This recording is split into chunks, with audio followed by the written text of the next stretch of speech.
Le Bye Bye est l'émission de télé la plus importante de l'histoire de la télévision québécoise. C'est dans les sketchs du Bye Bye qu'on se remémore les moments les plus drôles de l'année de ce qui vient de se passer. Mais c'est aussi un moment qui divise entre les gens qui ont trouvé le Bye Bye poche et ceux qui ont trouvé ça correct. Cette année, la critique a été à peu près unanime pour dire que c'était un Bye Bye satisfaisant, ce qui signifie que 2 semaines plus tard, on n'en parle plus, c'est déjà oublié. Le soir même du Bye Bye, je me suis couché à 22h30, ce qui est dommage puisque ça faisait 2 ans que je publiais ma critique du Bye Bye le soir même. Et il s'agit encore à ce jour de certaines de mes vidéos les plus populaires sur ma chaîne YouTube. Je n'ai pas les mêmes espoirs pour mes réactions au Bye Bye de 2021, mais je trouvais ça important de regarder, de voir qu'est-ce qui avait été parodié. Il ne s'agit pas d'une critique du Bye Bye. Je vais vraiment me concentrer sur le positif. Quels sont, selon moi, les meilleurs moments du Bye Bye, c'est-à-dire les moments qui m'ont fait sincèrement éclater de rire. Et puis, il n'y en a pas beaucoup, mais il y en a. Mes réactions sont en bas à droite de l'image. Vous pourrez me voir rire quand l'imitation de Denis Coderre fonce dans la vitre. Je m'y attendais pas du tout. J'étais pas sûr de la comprendre parce que je pensais que c'était lui qui avait gagné les élections de municipalité. Mais c'est vrai que la blague fait plus de sens s'il n'a pas gagné, dans le fond. Je suis toujours un bon public pour des grimaces. Ça me fait pas nécessairement rire, mais j'apprécie le travail comique. Un des événements télévisuels de l'année, ça a été le Masked Singer version Québec. Et puis, vu que j'avais pas regardé ça, j'étais pas tout à fait à même de pouvoir comprendre toutes les références du sketch. C'est qui était imité, c'était quoi le concept de l'émission. Mais c'était tellement délirant qu'un rire a fini par me craquer sur les lèvres. J'ai pas été capable de résister. Ils m'ont bien eu. Qu'est-ce que ça serait un bye-bye sans le décompte? Je suis toujours épaté par l'infographie des chiffres. C'est mon moment préféré du bye-bye, même si ça perd un peu de son intérêt quand on le regarde pas en direct. Par contre, le bout de 5 minutes avec du monde du commun des mortels qui souhaite bonne année, je trouve ça plate en maudit. Je préfère sauter tout de suite aux bloopers qu'il y a durant le générique. Je trouve ça intéressant comment sont pensés les effets spéciaux. Je peux même m'amuser à mettre le gars tout nu dans une église. Imaginez donc ça à la télévision. C'est encore plus drôle de les voir faire des folies dans une vraie rue. Vraiment, les bloopers du Bye Bye cette année étaient incroyables. Je crois que j'ai plus ri pour un Bye Bye que depuis longtemps.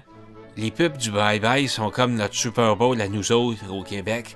Mais si on regarde le Bye Bye sur un ordinateur, on peut pas voir les pubs.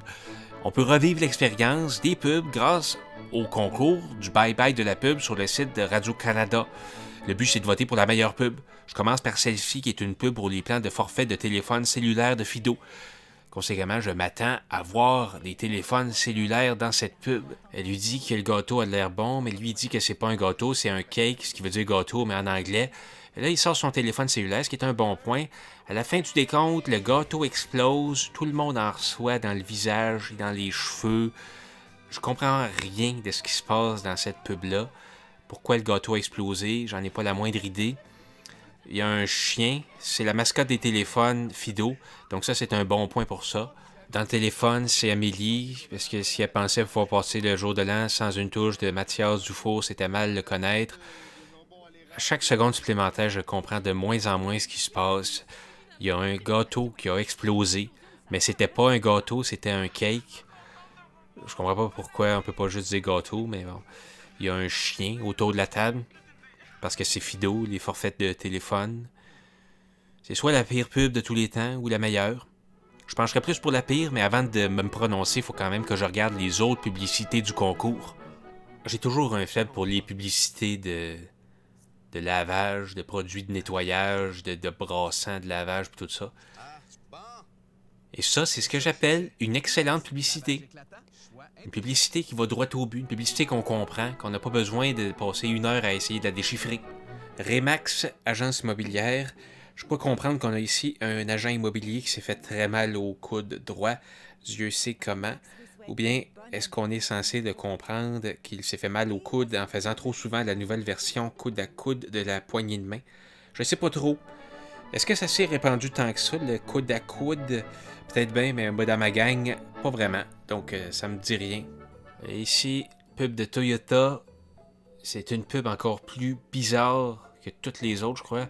Des gens qui quittent des parties de Noël en catimini. Je comprends pas du tout pourquoi.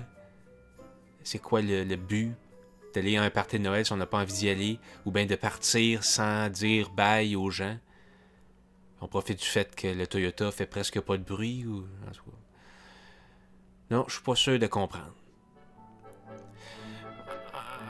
Non, vraiment, ma pub, celle que j'ai préférée, c'était celle de le Purex avec Étienne Boulay. Je pense que c'est une excellente publicité. Elle a mon vote. Et c'est ce qui met la fin au concours Bye Bye de la pub pour moi. J'espère que je vais gagner une carte cadeau de 500$. Ouais. Non, c'est peut-être pas la meilleure idée du monde d'attendre aussi longtemps pour faire cette vidéo-là. Mais bon.